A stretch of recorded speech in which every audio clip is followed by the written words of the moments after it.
লোকেরা মাহনে বাফনে এই দুনিয়া তবে কেউই নেই।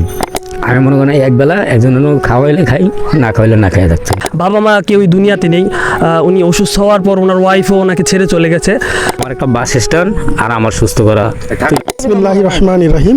আমরা গত সপ্তাহে ফেরদাউসকে আমরা মেডিকেল সেবা দেওয়ার জন্য আমাদের স্বাস্থ্য কমপ্লেক্সে নিয়ে গিয়েছিলাম এবং ডাক্তারি পরামর্শ অনুযায়ী তাকে মেডিসিন এবং ট্রিটমেন্টের জন্য আমরা ব্যবস্থা গ্রহণ করেছিলাম আলহামদুলিল্লাহ। তো অনেকে আমাদের কাছ থেকে ফেরদৌসকে দেখতে চেয়েছিলেন বা কাকে সেবাটা দেওয়া হয়েছে, তখন আমরা নামটা বলিনি, এখন নামটা বললাম। তো আজকে আমরা ফেরদৌসকে ইনশাল্লাহ আপনাদের সামনে নিয়ে আসছি এবং ফেরদৌসের বর্তমান যে অবস্থা এবং তার জীবনের জন্য তাকে একদম জীবনের ন্যূনতম জীবন বাঁচার জন্য যা যা তার প্রয়োজন আমরা তার মুখ থেকে শুনবো। শাসনী সমাজ কল্যাণ ফাউন্ডেশনের পক্ষ থেকে আমরা এখানে আমাদের উপদেষ্টা মণ্ডলী, আমরা ম্যানেজিং কমিটি এবং আমাদের সম্মানিত এলাকার অনেকে আমরা এখানে আছি। আসসালামু আলাইকুম। তো বিগত কিছুদিন আগে আমরা বিশ্বস্ত সূত্রে খবর পেয়েছিলাম যে দীর্ঘদিন যাবৎ ফেরদৌস কাকা অসুস্থ আছে। যদিও উনি এলাকার আমাদের দশানী 1 নং ওয়ার্ডে আগে ছিল একটা জায়গায় স্থায়ী বসবাস ছিল, বাট ঘটনাক্রমে ওই জায়গা থেকে ওনারা সরে যাওয়ার কারণে এখন উনি এক প্রকার বাসস্থানহীন। আপনারা পিছনে যেই ঘরটা দেখতে পাচ্ছেন সেটা এক প্রকার অস্থায়ী একটা ঘর, যেটার ভিতরের অবস্থাও অতটা থাকার মতো পরিবেশ না, একজন মানুষ সারভাইভ করার মতো পরিবেশ নাই। আর উনিও বেশ দীর্ঘদিন যাবৎ অসুস্থ। ওনার যেই বর্তমান অবস্থা, ওনার বাবা মা কেউই দুনিয়াতে নেই। উনি অসুস্থ হওয়ার পর ওনার ওয়াইফও ওনাকে ছেড়ে চলে গেছে। তো ওনার যে বর্তমান অবস্থাটা আমি ওনার মুখ থেকেই শুনতে চাইবো ইনশাল্লাহ।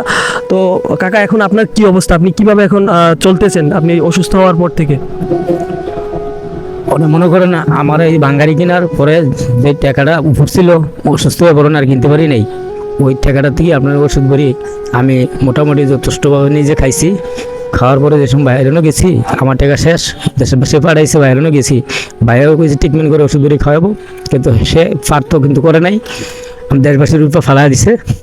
এখন আজকে আয়া দেশবাসীর উপর কই যাবো, তখন আমি বনে করে গেলাম।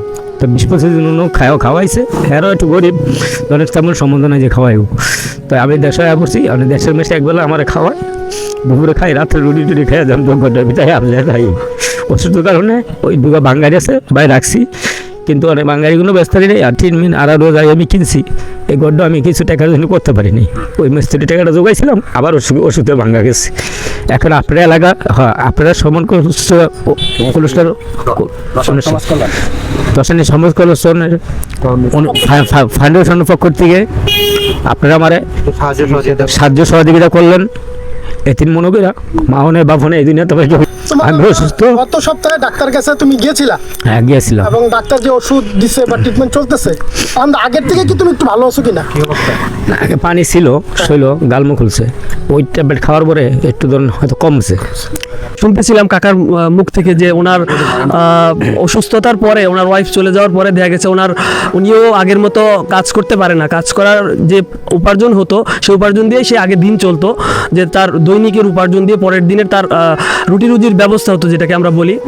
তো অসুস্থ হওয়ার পর থেকে উনি এই জিনিসটা ওনার বন্ধ হয়ে গেছে। ওনার এখন একবেলা মানে খাওয়া দাওয়ার জন্য হলেও মানুষের দরজায় যেতে হয় ওনাকে, যেহেতু আগের মতো সে কাজ করতে পারে না। অসুস্থ হওয়ার কারণে তার শরীরে আগের মতো সে শক্তি পায় না, যে কারণে আগের মতো সে কাজও করতে পারে না। তো আমরা সরজমিনে এসে যেটা দেখলাম যে আসলেই ওনার যে বাসস্থানটা আছে এটা একটা মানুষের থাকার উপযোগী না। তো আবার খাওয়া দাওয়ার একটা বিষয় আছে, যে উনি আমাদের কাছে বলতেছিলেন যে উনি যদি সুস্থ থাকতেন তাহলে নিজের উপার্জনের মাধ্যমে হলেও নিজের জীবিকাটা সে চালাতে পারতেন। আমি জানতে চাইবো যে এখন কোন জিনিসটা তার প্রয়োজন, যে কোন জিনিসটা হলে সে আবার স্বাভাবিক জীবনে ফিরতে পারবে বলে সে আশা করে।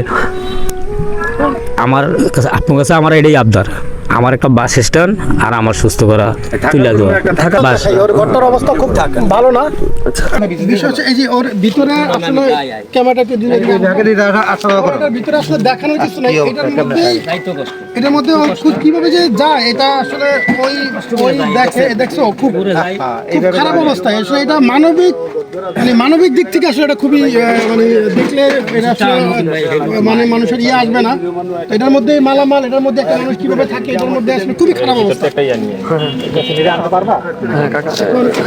এই যে ভিতরে দেখানোর চেষ্টা করছে, এটার মধ্যে আসলে খুবই খারাপ অবস্থা দেখতে পাচ্ছি। যেটার মধ্যে আসলে থাকার একটা মানুষ বসবাস করার অবস্থা নাই। এর মধ্যে বৃষ্টি হয়, ঝড় হয়, তুফান হয়। আমাদের দর্শনী সমাজ কল্যাণ ফাউন্ডেশনের পক্ষ থেকে আপনাদের সকলের নিকট আমাদের একটাই চাওয়া, সেটা হচ্ছে যে আমরা যেহেতু আমাদের একটা সামাজিক সংগঠন, আমরা চেষ্টা করব এই মুহূর্তে ফেরদৌসের দুইটা জিনিস প্রয়োজন। সেটা হচ্ছে ফেরদৌসের থাকার জন্য একটা বাসস্থান, আর ফেরদৌসের চিকিৎসার জন্য আমরা অলরেডি উদ্যোগ নিয়েছি এবং আমরা গত সপ্তাহে চিকিৎসকদের সাথে আলোচনা করেছি এবং অলরেডি আমরা আবার ডাক্তারের সাথে পরামর্শ করছি এবং রিসেন্টলি আবার ফেরদৌসকে আবার ট্রিটমেন্ট করা হবে, আবার টেস্ট করা হবে, প্রয়োজনে মেডিসিন টেস্ট করা হবে, ডাক্তার টেস্ট করা হবে, চেঞ্জ করা হবে দরকার হলে। আমরা এটা করতেছি প্রয়োজনে। এখন আরেকটা অতি প্রয়োজন হচ্ছে যে একটা বাসস্থান প্রয়োজন। এই বাসস্থানটার জন্য আপনাদের সকলের নিকট উদারত আহ্বান, আমরা যে যা পারি আমাদের অবস্থান থেকে ইনশাল্লাহ ফেরদৌসের পাশে দাঁড়াবো, মানুষের পাশে দাঁড়াবো। মানুষের জয় হোক, মানবতার জয় হোক।